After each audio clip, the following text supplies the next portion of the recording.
আসসালামু আলাইকুম, ভালো আছেন? আসসালাম, ভালো। কোথায় আসছেন? আমাদের এখানে? পাশে বিল্ডিং আসছি। তাহলে গাড়িটা পার্কিং করেন। স্যার, একটা কথা কি জানেন, এই বাড়িতে একটা পিচ্চি আছে, অনেক দুষ্টমি করে। কি নাম আপনার? ইমরান। সেটা বুঝতে পারছি, যদি এমন কোনো বাচ্চা আসে আমি সামনে নিব। Thank you. স্যার, আমার কথাটা কিন্তু বুঝে। এই জাঙ্কেল, এই জাঙ্কেল, এই আসুন। এখানে গায়ে রেখেছেন কেন? সরি, এখানে গায়ে রেখেছেন কেন? এখানে গাড়ি রাখা নিষেধ। আমার বাবা বাইক নিয়ে বের হবে, আপনি গাড়িটা সরান। আমি যে পাশের বাসায় এক আঙ্কেলকে নিতে আসছে, আঙ্কেল এক্ষুনি নেমে যাবে, নামলে আমি সরিয়ে ফেলি। আপনাকে গাড়ি সরাতে বলছি না। আচ্ছা, আমি গাড়ি সরাতে ফেলবো তো, তোমার বাবা আসলে বাইক বের করবে যখন, তখন আমি গাড়ি সরাতে ফেলবো। ওকে? আপনি তো সোজা কথার মানুষ না, আপনি এত কথা বলেন কেন? আমার মা যদি এখানে থাকতো, আপনার টেংরি ভেঙে ফেলতো। কি করবে? টেংরি ভেঙে ফেলতো। তোমার আম্মু টেঙ্গি ভেঙে ফেলবে? কি নাম তোমার? বিশাল। বিশাল। তোমার আম্মুকে আমি রিকোয়েস্ট করবো যে আমার টেঙ্গি না ভাঙে। ওকে? হ্যাঁ। আপনি তো এখনো আমার কথা শুনতেছেন না, আমি আপনার টেংরি ভাঙতেছি। কি বাচ্চা রে বাবা। গাড়ি ছাড়। সরি, আমি সরাচ্ছি গাড়ি। সরি। আরে কি হয়েছে? তুমি অ্যাঙ্কেল এমন করছো কেন? বাবু, তুমি আবার এরকম করছো? তোমাকে সবাই পুষ্টি ছেড়ে ডাকতে। সরি বলাম।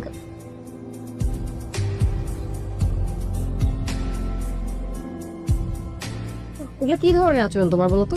এত টাকা খরচ করে তোমাকে একটা দেয়াল ঘড়ি দিচ্ছি, একটা টেবিল ঘড়ি দিচ্ছি, একটা হাত ঘড়ি কই? ঘড়িটা হারাই গেছে। হারাইছো মানে কি? বাসায় হারাইছে, কিন্তু বাইরে হারায়নি। বিছানার কোনো চিপায় পড়ছে মনে হয়। আরে আমি একটা জিনিস বুঝি না, তুমি আমাকে গিফট গুলো কেন দাও? কথা শোনানোর জন্য? কথার কোনো গুরুত্ব আছে তোমার কাছে? গুরুত্ব থাকলে তুমি আমার কথা শুনতা, মানতা। তোমাকে কিভাবে ঠিক করব, কি কিনে দিলে তুমি ঠিক হবে, আমি আসলে বুঝি না। তোমাকে, আমার পরমা সুন্দরীকে, যাকে দেখলে কি ছিল যেন 1000 বছর ধরে দুনয়ন শুধু ওদিকেই রেখেতেই, অন্য কোথাও না ঘোরাই। এসব আবেগী কথা বলে আমাকে আবেগে আটকানো ছাড়া তো আর কিছু পারো না তুমি। আমি কিছু পারি না? না। পরমা সুন্দরী, তুমি শিওর আমি কিছু পারি না? হ্যাঁ, আমি শিওর।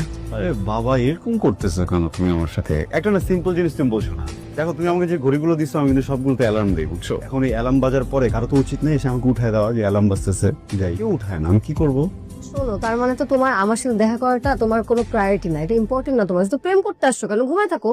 আরে বাবা, ছেলে তো 99% ভালো, 1% সমস্যা ঘুমায় একটু বেশি। এটা তুমি একটু মেনে নিবা না? এমন করতেছো কেন আমার সাথে? ওয়ালাইকুম চাচা। ওয়ালাইকুম আসসালাম। তোমরা কারা? আমাদের দুজনের সম্পর্ক কি? বাসা কোথায়? চাচা তো ভাই বোন, কেমন ভাই বোন?